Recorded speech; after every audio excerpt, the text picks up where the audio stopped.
Part of living life is feeling fear, feeling confusion, not knowing what's going to happen. As human beings, we're limited. We don't have the answers to everything in life, but what we do have is something very special, and that's our connection to God. And if we foster that connection spiritually, no matter what's happening in the outside world, we'll always be stabilized internally because our hearts are with Him. And one of the things that the great spiritual masters have taught us to do in times of fear, in times of confusion, is to call upon God, call upon Allah subhanahu wa ta'ala by His names.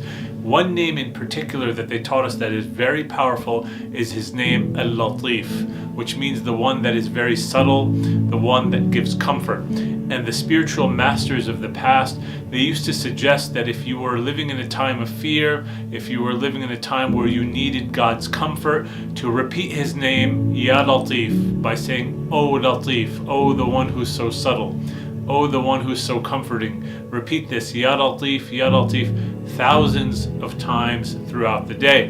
And they would even say that you should gather your families together and call to Allah, call to God by this name, His name Al-Latif. They said if you do this, it will bring serenity to the heart, and God, Allah subhanahu wa ta'ala, will suffice you from any difficult situation that you're facing from within or from outside. So if you're living in a time of fear, if you're living in a time of confusion, as many of us are, let's turn spiritually to God and call to Him by His name, Ya Latif, Ya Latif, Ya Latif.